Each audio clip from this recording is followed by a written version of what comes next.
लोग काफ़ी तेज़ी से मेरे साथ अटैच हो रहे हैं कि बिना किसी पद का यदि हम इतना काम कर रहे हैं, तो लोगों में एक एक्सपेक्टेशन क्रिएट हो गया, एक उम्मीद जग रहा है कि नहीं संजीव मिश्रा यहाँ का है, कुछ काम करेगा। गरीब शोषित वंचित का वोट को छीन लें, वो अब होने वाला नहीं है।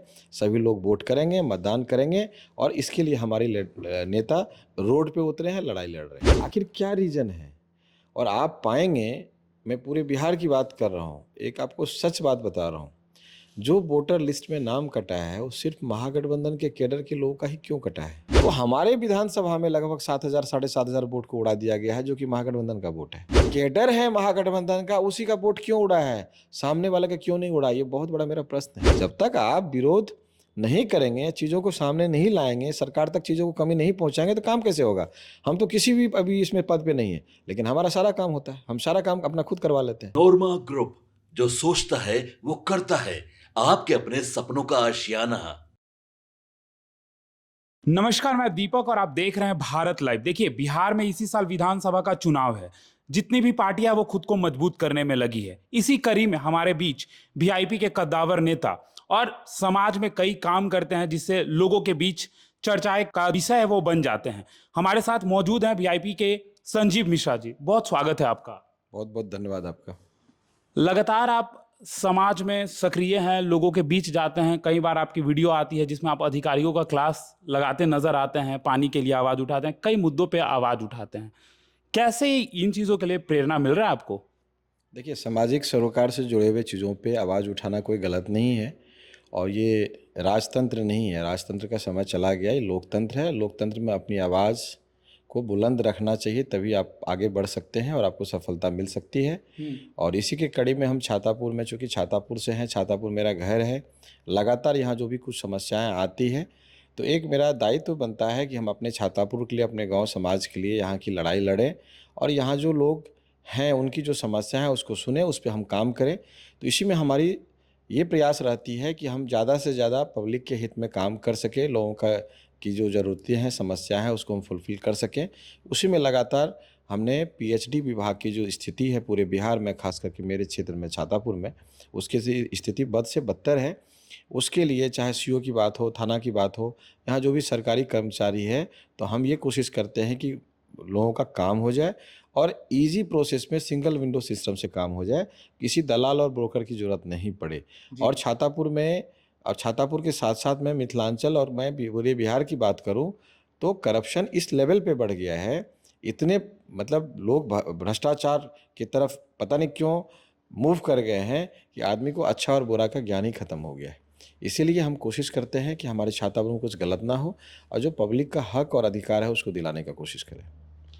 तो छातापुर विधानसभा में लगातार जिस तरीके से आप सक्रिय हैं, लोग आपके पास पहुंचते हैं, आप लोगों की सुनते भी हैं और लगातार आपकी वीडियो भी है वो वायरल होती है। लोग चाहते हैं कि आप यहाँ से जिस तरीके से तैयारी कर रहे हैं, लोगों के बीच बने रहें। तो क्या ऐसा कुछ कर रहे हैं कि लोग के बीच आप हमेशा बने रह रहे हैं?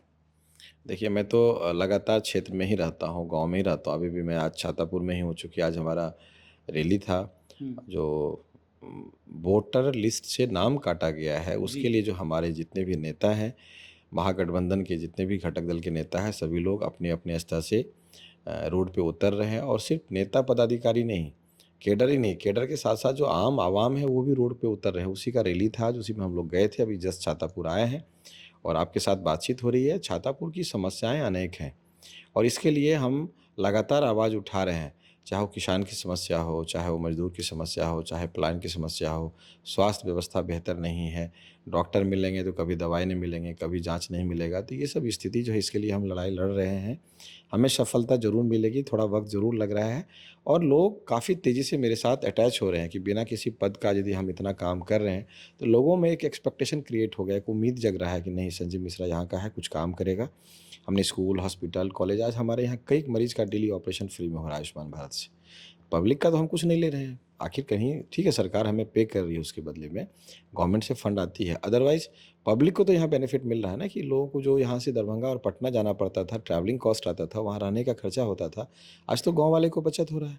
तो ये सब बेनिफिट तो हम पब्लिक को दे ही रहे हैं और लगातार कुछ न कुछ हम एक्टिविटी करते रहते हैं ताकि लोगों को बेनिफिट मिले और आने वाले टाइम में स्कूल, कॉलेज, नर्सिंग हो कॉलेज तो हमारा हो ही गया है।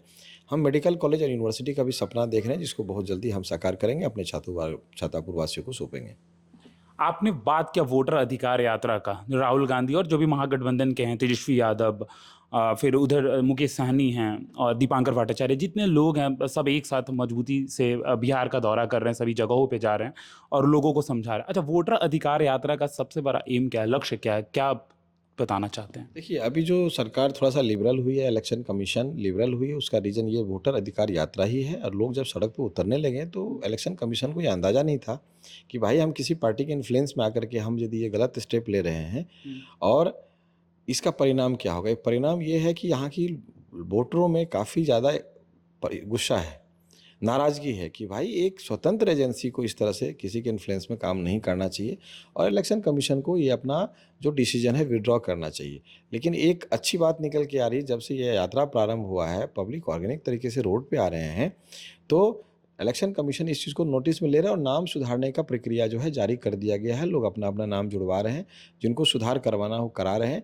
जो सरकार ये चाह रही थी इलेक्शन कमीशन को हथियार बना करके कि हम गरीब शोषित वंचित का वोट को छीन लें, वो अब होने वाला नहीं है। सभी लोग वोट करेंगे, मतदान करेंगे और इसके लिए हमारे नेता रोड पे उतरे हैं, लड़ाई लड़ रहे हैं। अच्छा, लगातार विपक्ष के द्वारा कहा जाता है कि इलेक्शन कमीशन जो है अब वो परवक्ता हो गई है बीजेपी की। क्या इस तरीके की चीज़ें दिख रही हैं आपको? एक बात बताइए, आप मीडिया कर्मी हैं, आप मास कॉम किए हैं, आप पॉलिटिक्स करते हैं, समझते हैं, चीज़ों को नज़दीक से देखते हैं पॉलिटिक्स को। बीएलए हर पार्टी का होता है और बिहार में सबसे ज़्यादा बीएलए किसका है? बीजेपी का है। और बीजेपी के जो बीएलए है वो कहाँ विरोध कर रहे हैं, क्यों नहीं कर रहे हैं? इलेक्शन कमीशन इस चीज़ को नोटिस क्यों नहीं कर पा रही है? आखिर क्या रीज़न है? और आप पाएंगे, मैं पूरे बिहार की बात कर रहा हूँ, एक आपको सच बात बता रहा हूँ, जो वोटर लिस्ट में नाम कटा है वो सिर्फ महागठबंधन के कैडर के लोगों का ही क्यों कटा है? ये तो समझने वाली बात है। इस पे तो आपको समझने की ज़रूरत है। मैंने तो देखा है यहाँ भी, यहाँ के पदाधिकारी को, अपने स्टाफ को इंस्ट्रक्शन देते हुए, अपने लोग कर्मी को इंस्ट्रक्शन देते हुए कि भाई इस जाति के वोट को उड़ा देना है 15 ठो हर बूथ पे। तो इस तरह की जो चूंकि इंस्ट्रक्शन ऊपर से मिला हुआ है पदाधिकारी को, अब पदाधिकारी किसका सुनेगा? जिसकी सरकार रहेगी। तो हमारे विधानसभा में लगभग 7,000 7,500 वोट को उड़ा दिया गया है, जो कि महागठबंधन का वोट है। मैं कैसे मान लूँ? मेरा तो प्रत्यक्ष है, प्रत्यक्ष को प्रमाण की क्या जरूरत है? हमने तो प्रत्यक्ष देखा है कि हमारे महागठबंधन के हर बूथ पे 15 से 20 से 25 वोट को उड़ा दिया गया है। आखिर जो कैडर है महागठबंधन का, उसी का वोट क्यों उड़ा है, सामने वाले का क्यों नहीं उड़ा? ये बहुत बड़ा मेरा प्रश्न है और इस पे समझने की जरूरत है। आप लोग इस पे R&D कीजिए। पूरे बिहार में सबसे ज़्यादा बीएलए जो है वो बीजेपी का है, ना किसी और दल का। लेकिन वो लोग एक भी विरोध नहीं कर रहे हैं, एक भी नहीं। एक और सबसे बड़ा सवाल जो लिया जा रहा है कि समय कम था और कम समय में इन चीज़ों को किया जा रहा है। देखिए, बहुत बड़ा सवाल है ये। आनन फानन में डिसीजन लिया गया है और किसी के कहने पे दबाव में ये डिसीजन लिया गया है। यदि इलेक्शन कमीशन को करना ही था, जब 2024 में इलेक्शन हुआ और 2025 में हो रहा है, 1 साल के अंदर चुनाव हो रहा है, इस इलेक्शन को होने देते। अभी 3 साल आपके पास, 4 साल समय था, करवा लेते आप। कोई बहुत बड़ी बात नहीं थी, कराना भी चाहिए। लेकिन आनन फानन में करा करके, क्योंकि अभी खेती का सीजन है, किसान उसमें इन्वॉल्व है, लोगों के पास समय नहीं है, बारिश का समय है, बाढ़ आया हुआ है, तो समस्याएं हैं किस दिन के पास। और आनंद क्या है, गांव के लोग को थोड़ा समय भी लगता है समझने में, चूँकि इतने पढ़े लिखे होते नहीं है। तो उनको पढ़े लिखे लोग तो पट से करवा लिए, ऑनलाइन करवा लेंगे, जाके करवा लेंगे, जैसे फिजिकल हो करवा लेंगे, कॉरेस्पॉन्डेंट के थ्रू करवा लेंगे। लेकिन जो किसान है, मजदूर है, दलित है, महादलित है, पिछड़ा है, जिनको डेली कमाना है और खाना है, उन लोगों के पास समय नहीं है कि जा करके चक्कर काटे। और उसी लोगों का नाम काटा गया ताकि वो लोग वोट देने से वंचित रह सके। लेकिन जो सरकार में बैठे लोग हैं वो तो कह रहे हैं कि बांग्लादेशी जो सीमांचल के एरिया में और कोसी के एरिया में जो घुसपैठिए हैं उनको निकालने का ये एक तरीका है, और हमने लिस्ट भी जारी की है कि किनका नाम काटा गया है, तो फिर ये कैसे गलत है? आप एक बात बताइए ना, मैं एक पर्टिकुलर एक डिस्ट्रिक्ट की बात नहीं कर रहा ना, मैं तो पूरे बिहार की बात कर रहा हूँ जी। और मैं छातापुर की बात कर रहा हूँ। छातापुर में देख लीजिए कितने लोगों का नाम काटा गया और किस समुदाय के लोग हैं, किसके कैडर है, आपको क्लियर हो जाएगा। और छातापुर ही नहीं, मैं आपसे रिक्वेस्ट करूँगा, आप किसी भी विधानसभा में जाएँ और हर पार्टी के कार्यकर्ता से, आप नेता से मिले, पदाधिकारी से मिले, आपको सब चीज़ क्लियर हो जाएगा कि वोट किसका कटा है, किसका नहीं कटा है। उनको इंस्ट्रक्शन दिया गया है 15 से 20 वोट हर विधानसभा में, हर बूथ पे काट देना है। अब हमारे यहाँ 427 बूथ है, तो 427 बूथ है, 243 विधानसभा है, मल्टीप्लाई 15 कर लीजिए, कितना लाख वोट हो गया जी। उनका। तो कैलकुलेशन इतना लाख वोट को उड़ा देना है महागठबंधन का, तो उनको जीत सुनिश्चित मिल जाएगी। लेकिन इसका रिवर्स हो गया। रिवर्स ये हुआ कि पब्लिक में आक्रोशित हो गया, लोग रोड पे उतर रहे हैं, इसका बहिष्कार कर रहे हैं, इसका विरोध कर रहे हैं, लोग धीरे धीरे अपना नाम तो जुड़वा रहे हैं। लेकिन आपकी मानसिकता तो बिल्कुल समझ में आ गया ना पब्लिक को कि आप इंटेंसली क्या काम करना चाह रहे हैं। तो इसका बेनिफिट महागठबंधन को मिलेगा। जी। चलिए, ये तो वोटर अधिकार यात्रा की हमने बात की। ये बताइए संदीप जी, अगर यहाँ की जनता आप पे जिस तरीके से भरोसा दिखा रही है, आप जीतते हैं, तो लोगों के लिए सबसे पहला स्टेप जो है क्या करेंगे लोग? सबसे पहला चीज यहाँ का भ्रष्टाचार खत्म करेंगे। पदाधिकारी का जो मोनोपोली है, किसान को परेशान किया हुआ, ब्लैक मार्केटिंग खाद का होता है, बीज का होता है, उसको बंद करेंगे। यहाँ की शिक्षा और स्वास्थ्य व्यवस्था को मजबूत करेंगे, यहाँ इंफ्रा को मजबूत करेंगे। और सबसे यहाँ महिला के लिए जो उद्योग नहीं है उसको लगाने का काम करेंगे, ताकि महिला भी सेल्फ डिपेंडेंट हो पाए और अपने घर परिवार के लिए वो भी सोच पाए, उनको किसी के आगे हाथ फैलाना नहीं पड़े। और हमारे जो यंगस्टर्स हैं, यूथ हैं, उनको ज़्यादा से ज़्यादा हम कैसे इंगेज करें, चाहे वो रोज़गार हो, चाहे वो व्यापार हो, चाहे वो नौकरी हो, चाहे किसी न किसी सेल्फ एंटरप्रेन्योरशिप है, उसमें उनको इंगेज करें, इंडस्ट्री लाएं। चूँकि मखाना और मक्का हम लोगों का बेस है, हमारे इस क्षेत्र का, हमारे मिथिलांचल कोसी का। तो हम चाहेंगे कि यदि मक्का मखाना है तो उसका प्रोसेसिंग प्लांट लगे। अब बहुत ऐसी कंपनीज़ है जिसको मैं जानता हूँ, बहुत ऐसे इन्वेस्टर्स हैं जिनको मैं पर्सनली जानता हूँ, वो लोग इंटरेस्टेड है, they all are interested to invest here और अपना फैक्ट्री, अपना स्टार्टअप यहाँ से करना चाह रहे हैं। उसमें लोगों को रोजगार मिलेगा। भाई आप जब कोशिश कीजिएगा तभी ना सफलता मिलेगी। आप कोशिश ही नहीं करते हैं ना, आपका विजन है। तो छातापुर में तो किसी एक पर्टिकुलर चीज़ को लेकर के भाई पार्टी है, पार्टी के नाम पे, हिंदू मुस्लिम के नाम पे जीतते आ रहे हैं। लेकिन पब्लिक तो धीरे धीरे समझ गई, भाई ये काम करने वाला व्यक्ति है नहीं, इसको कोई मतलब है नहीं, ये जात पात की राजनीति करते हैं, ये ऊंच नीच की राजनीति करते हैं। तो पब्लिक समझ चुकी है, इसलिए पब्लिक इस बार 2025 में बदलाव देखना चाहती है।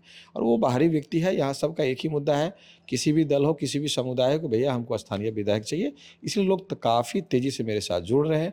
लोगों ने मेरा काम को भी देखा है, सराहा है, अप्रिसिएट किया है कि ये गाँव, छोटे से गाँव से निकल करके इतना बड़ा सेटअप डाला है। तो कहीं ना कहीं इसके अंदर विजन है, मिशन है और जुनून है, काम करने की शक्ति, तभी ये कर पा रहा है। यदि छातापुर का विधायक बनेगा तो छातापुर कुछ बड़ा जरूर करेगा।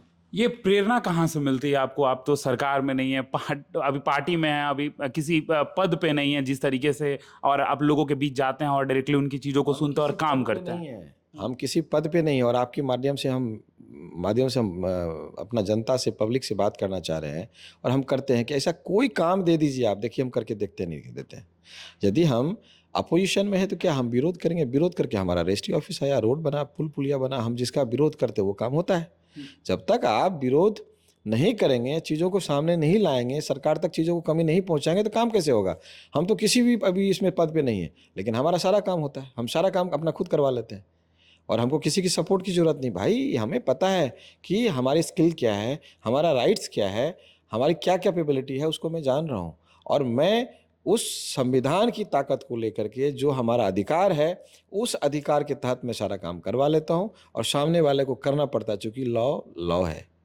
और भारत में यदि आप हैं तो आपको संविधान को मानना पड़ेगा, आप चाहे किसी भी पद पे। चलिए, आखिरी के 2 सवाल। अगर आप बनते हैं यहाँ से विधायक, लोग भरोसा दिखाते हैं जिस तरीके से आप काम कर रहे हैं लोगों के लिए, तो युवाओं के लिए क्या करेंगे आप? युवाओं के लिए सबसे पहले उसके लिए हम स्टार्टअप, बिजनेस, एसएमई और इंडस्ट्री कि ज़्यादा से ज़्यादा लोग हमारे क्षेत्र में ही कैसे काम करें, कैसे एंगेज हो, चाहे नौकरी लगे। यदि मान लीजिए आप इंडस्ट्री लाएंगे तो एक छोटा सा फैक्ट्री डालने पे 300 से 400 लोगों को नौकरी मिल जाएगी। तो ज़्यादा से ज़्यादा हम ये चाहेंगे वो अपने घर में रहे और यहीं कमाए और यहीं छातापुर को आगे बढ़ाएं, ये हमारी कोशिश रहेगी। कहीं ना कहीं आप पलायन की बात कर रहे हैं। बिल्कुल। अब पलायन सिर्फ नौकरी में नहीं है भैया जी, पलायन स्वास्थ्य में भी है, पलायन शिक्षा में भी है।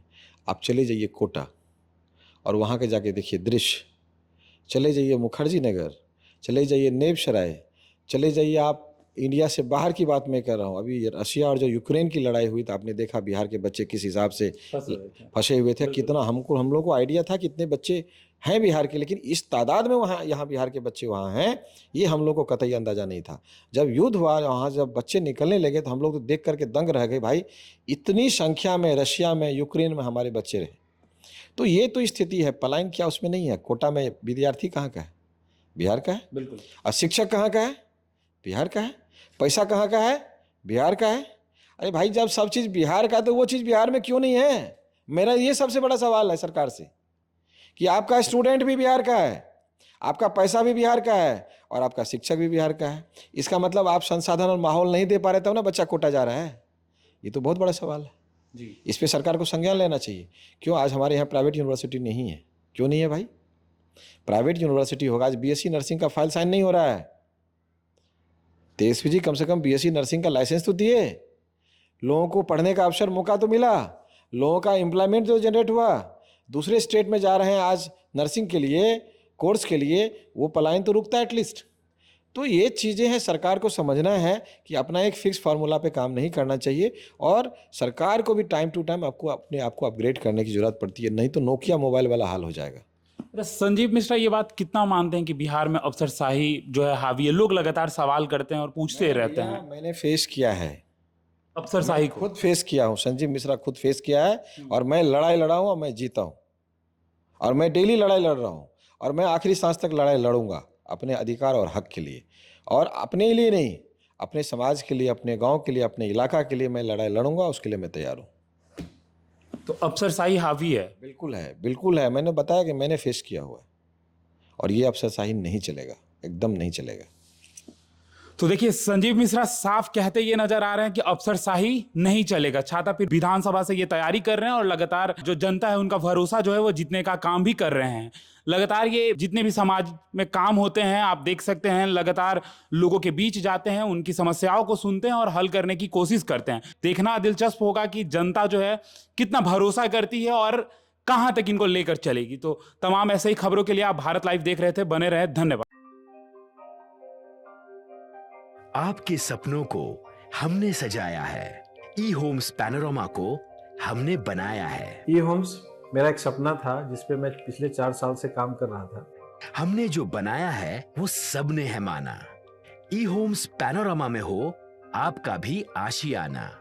और फाइनली हमने 2021 में इस प्रोजेक्ट को लॉन्च किया। बहुत लोग अप्रिशिएट कर रहे हैं कि पूर्णिया जैसे शहर में, बिहार के, एक तो बिहार की बात करें उसमें भी पूर्णिया जैसे छोटे जगह में इस तरह का लाइफस्टाइल देना, ये सुन के हम लोगों को बहुत अच्छा लगता है।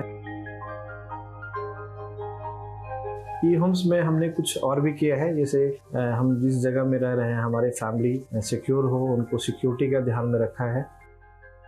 आपकी सुविधा और सुरक्षा आपके लिए खास है, ये आपका विश्वास है। इसमें आर्टिफिशियल इंटेलिजेंस का 7 लेयर सिक्योरिटी का हमने इस्तेमाल किया है। लश ग्रीन कैंपस को बनाया है। यदि हमारा बाउंड्री वाल है तो वो वर्टिकल गार्डन है।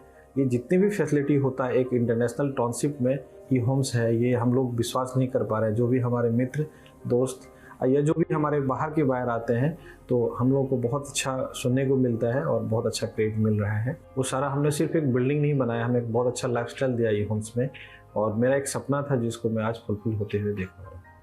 ये आपका आवास है। ई होम्स पैनोरामा में अब आपका निवास है। E homes Panorama, luxurious lifestyle redefined. Panorama group, जो सोचता है वो करता है। अगर ये वीडियो पसंद आई और वह बिहार के राजनीति और बिहारियत से सरोकार रखेनी तो सब्सक्राइब बटन दबा के चैनल के सब्सक्राइब कर ली। ओजे एगो घंटी बा, ओकरा बटन दबा देला से कुल सटीक और मारक खबर रुआ मुफ्त में मिल जाई। अगर रुआ पत्रकारिता के हमनी के नया प्रयोग में सहयोग कर चाहतानी तो ज्वाइन बटन दबा दी। पेटीएम नंबर नोट कर ली 9386816700।